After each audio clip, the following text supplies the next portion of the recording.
Aujourd'hui, une petite vidéo un peu particulière sur Arnaud Voyage. Sophie va avoir la chance de partir en Angleterre pendant plusieurs semaines sans nous. On va aller avec elle en van et les enfants et on va la laisser là-bas toute seule. Du coup, elle m'a demandé une petite formation pour apprendre à gérer et à vivre dans le van sans moi. C'est vrai qu'habituellement, je regarde toujours un peu différentes choses pendant les trajets, comme les niveaux, savoir gérer la batterie, savoir gérer le transformateur et tout ça. Donc elle s'en occupe pas trop d'habitude, mais là comme elle va être toute seule, il va falloir qu'elle comprenne comment ça marche. Alors on va commencer par le début du commencement. Ouvrir le capot pour aller regarder les niveaux. Parce que qui voyage loin, ménage sa monture. Là il y a un petit bouton, tu appuies sur le bouton, tu soulèves, appuie sur le bouton, appuie sur le bouton, appuie sur le bouton. Lâche. Appuie sur le bouton. Oui, d'accord. Donc là, ça ne tient pas tout seul. Oui, c'est bon. Voilà. Dans les points importants à surveiller, le niveau du liquide de refroidissement, qui doit toujours être entre mini et maxi. Il en manque un peu. Par contre, il faut faire ça quand le moteur est froid. Parce que le moteur chaud, ça donne. Donc, liquide de refroidissement entre mini et maxi. Ici, le liquide de frein qui doit être entre mini et le max qui est ici. Ici, c'est un peu gras, mais c'est le liquide de direction assistée qui lui aussi doit être entre le mini qui est là en dessous. Voilà, le mini qui est là en dessous et le maxi. Et puis, le niveau d'huile. Et un dernier niveau, et pas des moindres, c'est ici le liquide lave-glace, où lui, il n'y a pas de niveau mini et maxi, il faut le remplir jusqu'à ce que l'eau soit ici. On va le faire alors. Donc on va faire tout ça. On va vérifier d'abord le niveau d'huile, parce que tous les autres niveaux en récipient peuvent se vérifier depuis l'extérieur. Le niveau d'huile, il faut le vérifier avec la jauge qui est ici. Il faut tirer sur la jauge. Hop. Tiens, prends le sopalin. Essuyer le bout. À partir de où? À partir de où tu veux. Vas-y, vas-y, vas-y. Voilà, maintenant que le bout est propre, on va le reglisser dedans. Jusqu'au fond? Jusqu'au fond. Voilà. On le sort. Et on vérifie où est le niveau exactement maintenant. On doit se retrouver ici, entre les parties en pointillés. Donc là, on a un peu de manquant. Donc on va en rajouter. D'accord. Parce que là, en fait, c'est ça qui compte? C'est la goutte là? La goutte là, c'est le niveau que tu as actuellement. Et Ah nous, on oui. doit aller jusque là. Bah oui, il en manque. Entre là Mhm. et là, Ouais. suivant les moteurs, il y a 1 litre. Allez, maintenant qu'on a regardé un petit peu où est-ce qu'il y a des choses à voir, eh ben on va le faire. Dans le van, comme on est prévoyant, on a toujours dans le coffre un petit stock. Pas forcément tout ce qu'il faut, mais un petit stock. On a de l'huile moteur, on a du lave-glace et on a du liquide de refroidissement. Donc avec ça, on va déjà pouvoir faire un petit peu. L'huile est un corps gras, elle va mettre un temps certain à descendre dans le moteur. Donc on va la laisser descendre pendant qu'on fait autre chose. On peut refermer ça en attendant pour pas perdre le bouchon. On va s'occuper du liquide de refroidissement. Liquide de refroidissement à faire moteur éteint, parce que sinon c'est chaud et le bouchon est difficilement enlevable.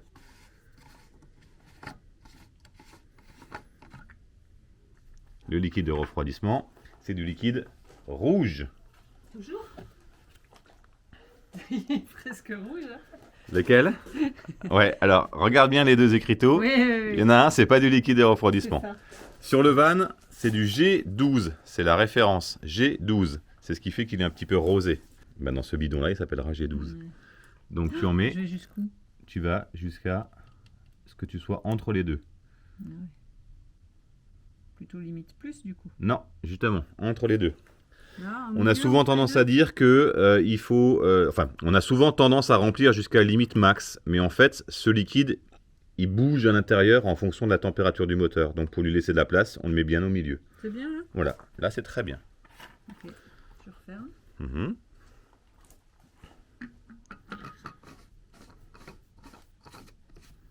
Fermé à bloc ou... Ouais. Fermé bien serré. Que j'arrive à l'ouvrir après. Voilà, c'est bien. Ok. Ici, pour voir cela, eh ben, le plus simple, c'est de prendre une lampe de poche, d'ouvrir le bouchon,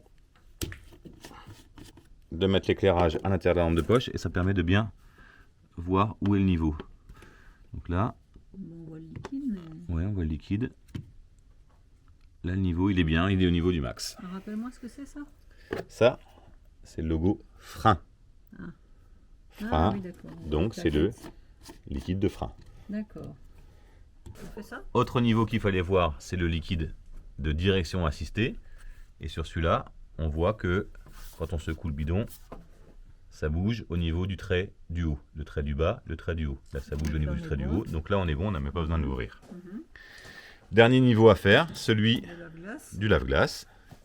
Voilà. Oula, j'ai fait une bêtise. Non? Voilà.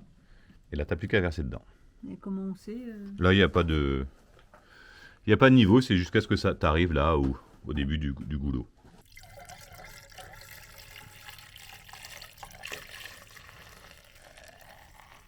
Top. Voilà. Je vais foutu un peu à côté.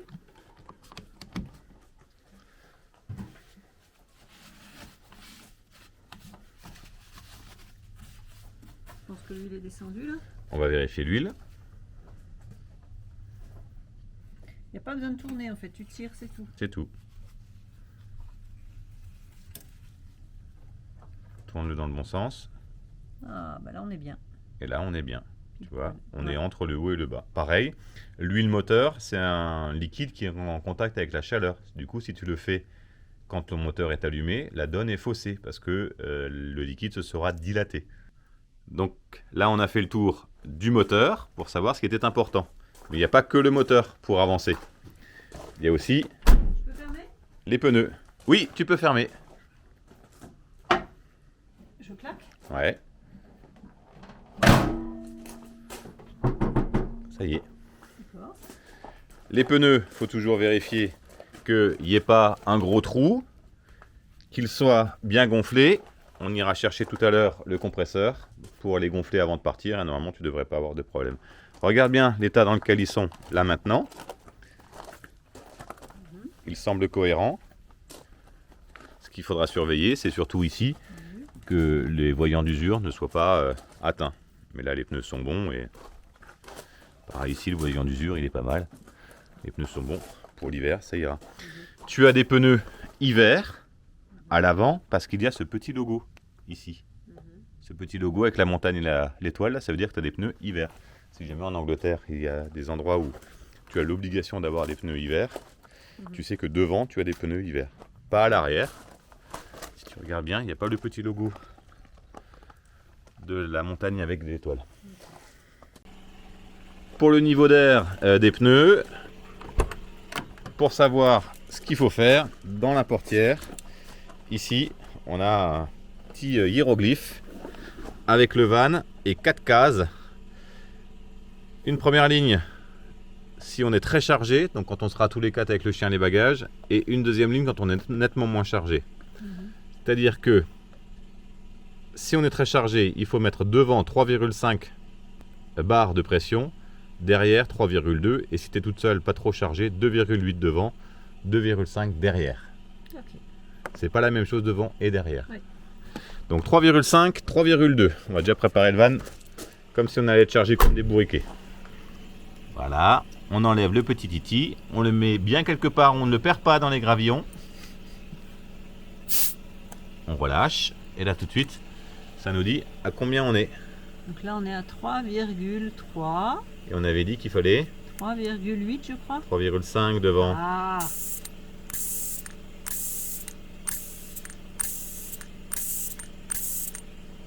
« 3,5 parce que le pneu est froid. Si le pneu était chaud, il faudrait rajouter 2 barres. Ah bon. Oui. Le pneu il est froid. Donc 3,5 devant. Là Alors derrière, attends, hein, je me souviens très bien que c'était 3,2. 3,2 derrière.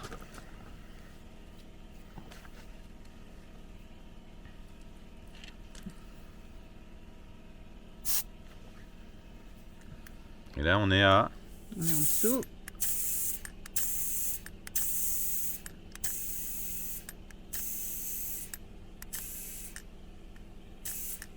Pas mal là, non? Ok, 3,2. Dans les petites astuces, sous le siège avant, il y a une petite trappe. Alors c'est un peu mal fait, faut que je trouve comment résoudre ce problème. Mais le système de clips demande à prendre un objet pour l'ouvrir. Dans cette petite trappe ici, tu as du gilet de secours, tu as du marqueur, tu as des fusibles et tu as surtout une petite pompe qui va te permettre de faire l'appoint d'air s'il y en a besoin. Cette petite pompe, elle est branchée sur un allume-cigare. Par contre, il faut bien prendre les allume-cigares qui sont à l'arrière, c'est-à-dire ceux qui sont du côté où on vit. Pas l'allume-cigare du tableau de bord, parce que la puissance demandée par ça est trop importante, ça fait sauter le fusible. Donc il faut prendre l'allume-cigare qui est...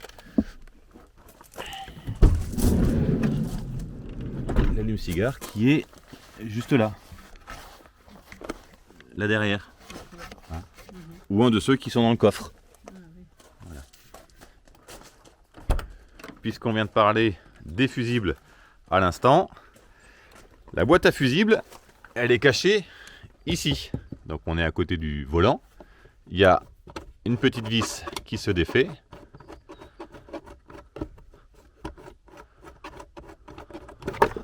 Et ça s'ouvre.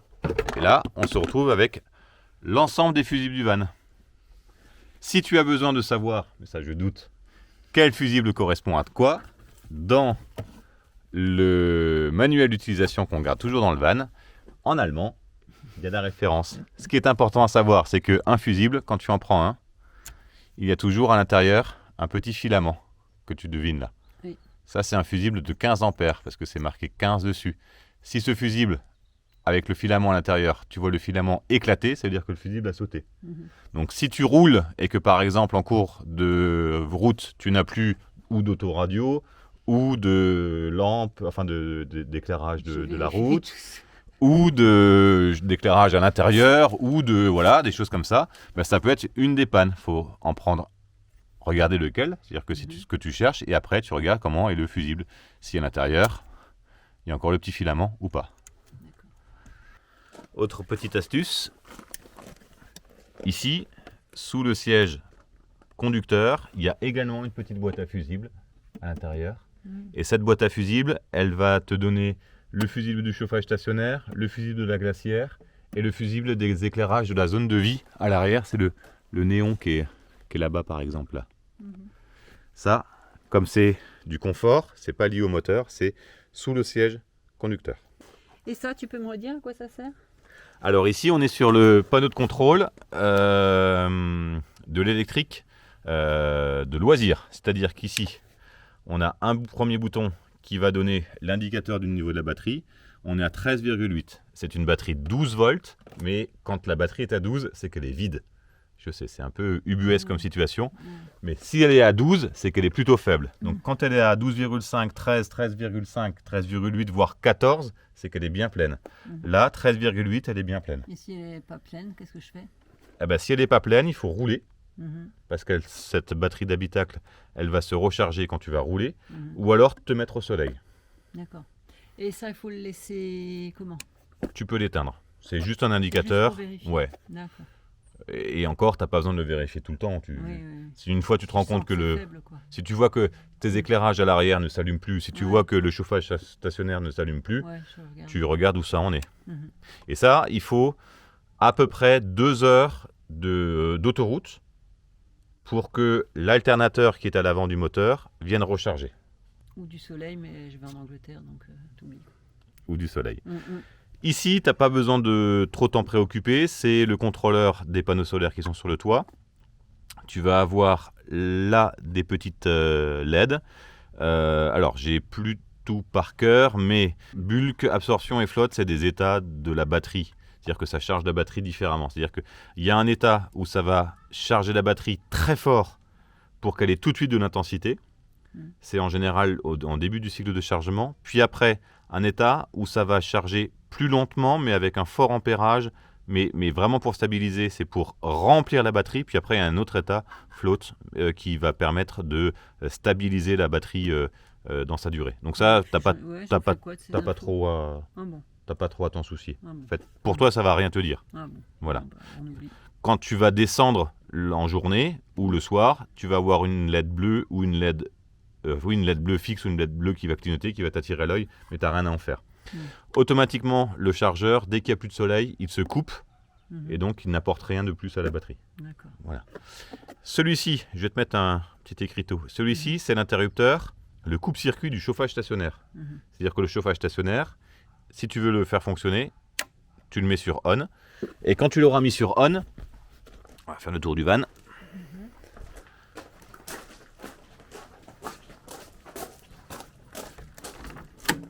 Et hop.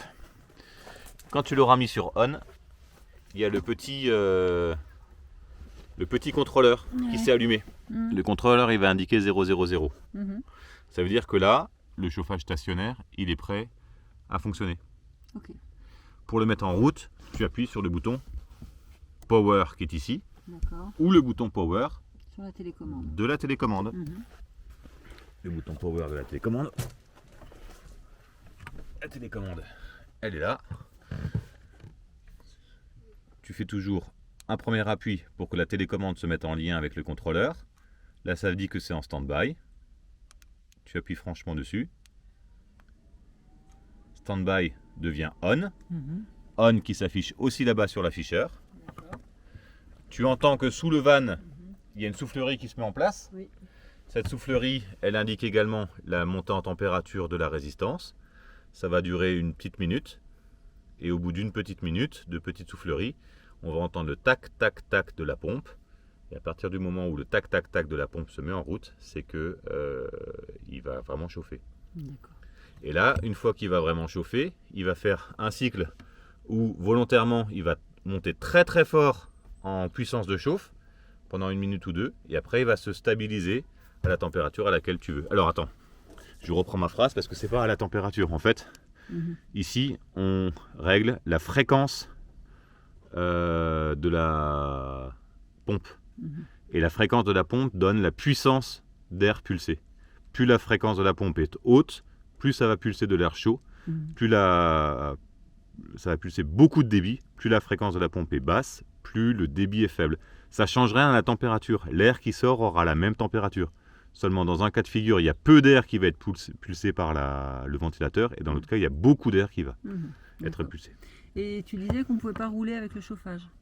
Avec le chauffage stationnaire allumé, non, ça sert à rien. Oui, mais c'est pas dangereux de le faire. Non, c'est pas dangereux, mais ça sert à rien. Ah ouais. Il vaut mieux couper quand même. Là, on entend en dessous le tac tac tac qui vient de se mettre en route. Oui. Ça, c'est le chauffage. Attention, le chauffage, il prend l'air dans le véhicule, dans l'habitacle, là en dessous. Ah, c'est un peu encombré. Ça prend l'air là en dessous et ça recrache l'air ici. D'accord. Donc, si tu as la porte grande ouverte, l'air, elle va dehors. Mais seulement là? Il y a Ouais. pas d'autres, Non, que là. Et là, le fait que ce soit encombré au niveau de la prise d'air, c'est pas grave? Bah, faut pas que non, la prise d'air en elle-même, elle est pas encombrée. En dessous, il y a de la place. Ah oui. C'est au-dessus. Par contre, tu sais, quand on roule, on a souvent tendance à mettre nos vestes, nos gilets, tout ça là, où je te dis que c'est gênant. Là, quand on est à l'arrêt, le chauffage stationnaire pompe l'air qu'il va réchauffer. Mais quand on roule, et que le chauffage stationnaire est arrêté, quand on roule, l'air chaud de la partie arrière, l'air du moteur, vient d'ici. Donc ici, il faut garder un petit peu libre, si on veut que ça respire. Voilà. Quand tu as allumé le chauffage, le petit œil qui est là, c'est le pot d'échappement. Donc bien vérifier qu'il ne soit pas, parce que tu as pris une bosse ou un dodane ou quelque chose, ou une branche, qu'il ne soit pas dirigé vers l'intérieur. Il faut vraiment qu'il rejette vers dehors. Là, ça bougera pas.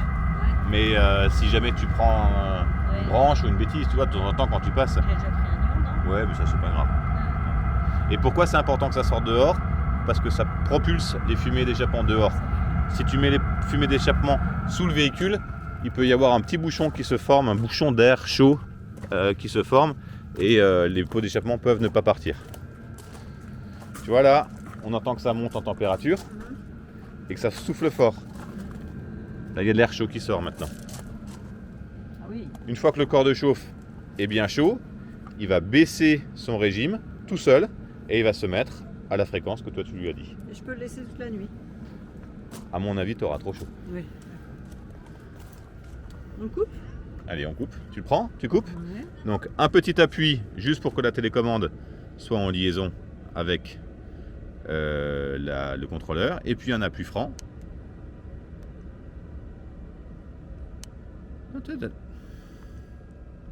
Off, ça y est. Off. Comment tu sais que c'est bien en off? La pompe elle s'arrête tout de suite. Là ça continue à souffler parce que tu as un flux d'air qui va venir refroidir le corps de chauffe pour pas qu'il s'arrête chaud. Donc pendant encore 1 minute ou 2, tu as un petit flux d'air qui va continuer à être soufflé sur le corps de chauffe pour le refroidir. Mais pendant ce temps la pompe tu n'entends plus. Il n'y a plus le tac tac tac. Donc là c'est bon, je peux ranger? Là tu peux ranger. Dans la partie électricité du van, bien caché sous les sièges, là, peut-être un peu trop même, on a un transformateur. C'est un transformateur de 500 watts. Ce transfo, il permet d'avoir de l'énergie qui vient de la batterie auxiliaire, celle qui est sous le siège, et qui se recharge soit avec le moteur, soit avec les panneaux qu'on a sur le toit. Ce transfo, il n'est pas toujours allumé. Si on a besoin de s'en servir, il faut le mettre sur on. Et comment je sais que j'ai besoin de m'en servir? Alors, le transfo, il va te servir à quoi? Le transfo, il va te servir à raccorder les appareils qui sont en 220 volts, comme Mon épilateur. ton épilateur, voilà, ton épilateur ou ton chargeur non, d'ordi. Ah. Le chargeur de téléphone, tu passes avec Avec l'allume-cigare l'allume-cigare. qui est là, Voilà, c'est ça. que je peux mettre devant. Que tu peux mettre devant ou que derrière. tu peux mettre derrière. Voilà. Mais ton ordinateur, il va pas être comme ça. Il va être sur une prise normale que tu vas avoir besoin de mettre là. Ah ben là, on va de l'autre côté. On passe son temps à tourner. Et là, alors je suis pas sûr qu'on arrive à le montrer à la caméra, mais là derrière, il y a le boîtier.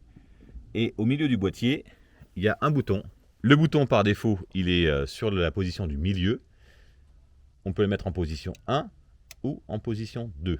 La position 1, c'est-à-dire qu'il va se mettre en on echo, c'est-à-dire que toutes les 2 secondes, il va regarder s'il y a de l'énergie qui lui est demandée sur la prise, et il ne s'allume que s'il y a de l'énergie qui est demandée sur la prise. La position 2, il fournit tout le temps, tout le temps, tout le temps, tout le temps. Et ça, mine de rien, eh bien, ça consomme de l'électricité, alors qu'on n'en a pas forcément besoin. Donc, on le met à 0 quand on n'a pas besoin, et quand tu branches ton ordinateur, tu le mets sur la position Écho. 1, c'est ça. Pourquoi utiliser la 2? L'écho est nul, non? Alors, cherche-le. Voilà, ouais. Ah, ça y est, j'en ai un. Vers le haut, c'est 1, vers le bas, c'est 2. Et au milieu, c'est 0. D'accord, ok. Alors, c'est pas forcément très très bien placé, mais nous, on n'a pas une très grosse consommation d'électricité. Donc, on n'a pas besoin de grand-chose. Ici, à l'intérieur du van, sur le meuble, on a un détecteur de monoxyde de carbone.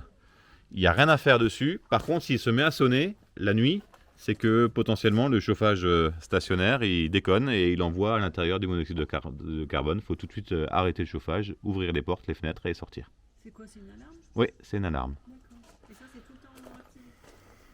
Et l'alarme, elle fait ce bruit-là. Un petit point sur la glacière, quand tu l'allumes, elle te donne toujours la température à laquelle est la glacière et le voltage de la batterie actuellement. Le voltage, il est faible parce qu'on vient de lancer le chauffage. Ouais. Voilà. Et il est toujours plus faible quand la glacière débute son cycle. En fait, c'est une glacière à compression, elle fonctionne comme un frigo. Donc dès que elle débute son cycle, elle pompe énormément. Du coup, à ce moment-là, puisque c'est un indicateur en temps réel, à ce moment-là, le voltage est très faible. Et puis quand elle a stabilisé son cycle et qu'elle est voire même à l'arrêt, le voltage est plus haut. Là, je ne sais pas si on entend à la batterie, à la caméra, on a et le compresseur qui est en train de se mettre en route pour la glacière et le ventilo en dessous qui est en train de souffler. Du coup, on pompe beaucoup d'énergie. Et dès que tout ça va s'arrêter, ce voyant-là, il va remonter. Le réchaud, autre instrument vital de la maison. Hop là.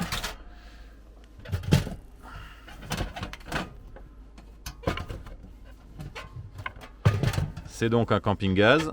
Le camping-gaz, il n'a pas la même plaque que notre ancien réchaud et du coup on est obligé d'enlever le centreur par rapport à ce qu'on faisait avant. Alors il y a un sens pour le mettre, c'est comme ça. C'est ça. Voilà. Pour l'allumer, on appuie là-dessus. ouais, tu tournes jusqu'au bout pour faire le clic. Voilà. Et là ça chauffe. Ok. Maintenant il faut que tu changes de gaz. Comment tu fais? J'éteins tout. Ouais. Puis après. Ouf, ça sent le gaz. Je sais pas, ça va s'ouvrir là. Ouais. Puis après. Je le fais ou pas? Ouais, vas-y. C'est bon en fait. J'appuie là. Et tu sors la bouteille. Carrément. Direct. Voilà. Là tu la prends, tu la pèses. Elle est encore bien pleine. Ouais. Mais imagine que tu aurais besoin de la changer. On va dans le coffre. Et on prend une nouvelle bouteille. Dans le coffre, tu auras 4 bouteilles. Je pense que 4 bouteilles, ça doit suffire. Par contre, en Angleterre, il faudra qu'on regarde si on arrive à en trouver. Pour la remettre. Alors, je mets d'abord là ou... D'abord là, ouais. T'as un ergot, regarde où est l'ergot. Quel ergot? Ça là? Ouais. Je mets en face? Ouais. Voilà. C'est tout? Ouais. Wow. Mais par contre, il faut bien que ton ergot là, il soit bien en face. D'accord. Tu baisses ça. Et là. Et voilà. Ça fonctionne. Ok, c'est bien tout ça. Le triangle, il est où? Alors, le triangle, habituellement, je le mettais toujours dans le coffre. Et pour ceux qui nous suivent sur Internet et qui ont lu dans le Cululu, c'est l'histoire de notre petit accident sur l'autoroute vers Orange, où le triangle était dans le coffre, mais on nous avait embouti le coffre. C'est-à-dire que là, on a tout changé, le haillon arrière. Et quand le coffre était embouti, eh ben, on n'a pas pu chercher le triangle. C'est pour ça que maintenant, on met les gilets fluo sous le siège et le triangle, il est là, prêt à être pris. D'accord. Il a même un gilet jaune. D'accord. Tu sais comment on le met, le triangle? Bah, attends, on va essayer.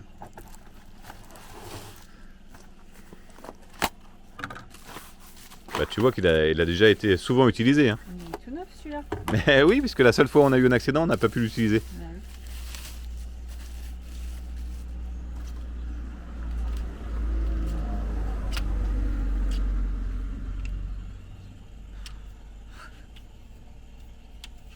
Alors, on dirait que c'est comme ça.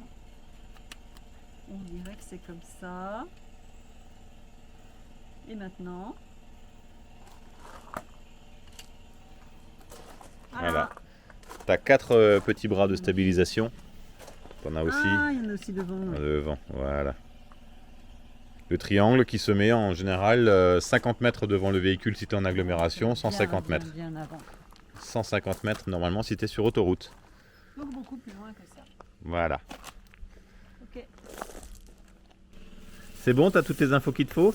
Bah écoute, ça devrait aller. C'est tout bon, mon chéri. Merci. Mmh.